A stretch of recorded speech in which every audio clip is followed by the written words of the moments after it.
Presiden Amerika Serikat Donald Trump tetap bersikeras ingin menguasai Greenland meski negara-negara Eropa mengirimkan pasukan ke wilayah tersebut. Gedung Putih menegaskan kehadiran tentara Eropa tidak akan mengubah niat Trump. Hal ini disampaikan juru bicara Gedung Putih, Caroline Leavitt, Jumat 15 Januari 2026 waktu setempat. To your first question on Greenland, I don't think troops in Europe impact the president's decision-making process, nor does it impact his goal of the acquisition of Greenland at all. Trump selama ini bersikukuh bahwa Greenland seharusnya menjadi milik AS. Ia juga tidak menutup kemungkinan menggunakan kekuatan militer untuk mengambil alih pulau yang kaya sumber daya alam itu. Baginya, Greenland sangat penting bagi keamanan Amerika Serikat. Saat ini, sekitar 200 tentara AS sudah ditempatkan di sana dengan jumlah penduduk sekitar 57.000 orang.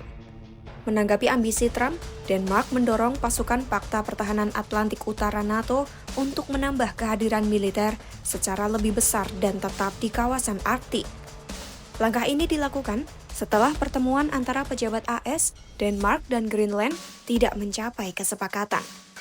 Sejumlah negara Uni Eropa menyatakan dukungan kepada Denmark dan memperingatkan pengambil alihan wilayah NATO oleh AS bisa merusak aliansi.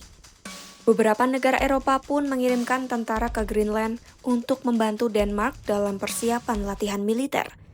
Sejumlah negara seperti Jerman, Perancis, Swedia, Norwegia, Finlandia, dan Belanda telah mengirim personel militer untuk persiapan latihan besar. Perancis juga mengirimkan pasukan khusus dan menyiapkan aset darat, udara, dan laut. Jumlah pasukan yang dikirim masih terbatas, mulai dari tim pengintai hingga perwira penghubung.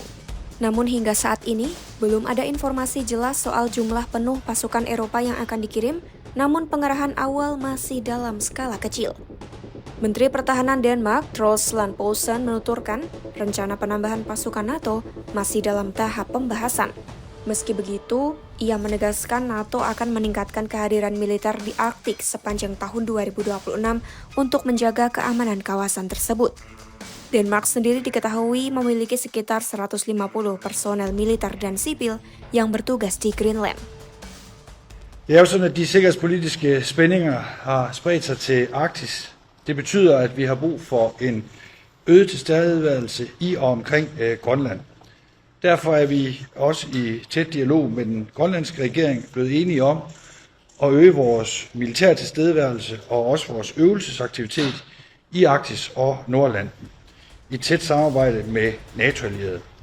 Profesor di Royal Danish Defence College, Mark Jacobson, menilai kehadiran tentara Eropa di sana memiliki dua tujuan utama.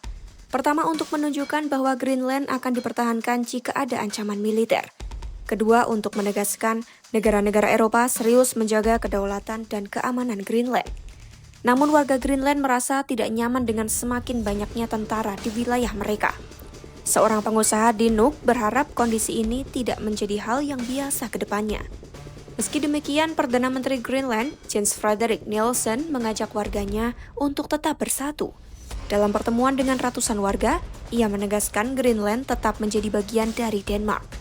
Ia juga menyerukan Greenland tidak ingin dikuasai atau menjadi bagian dari AS.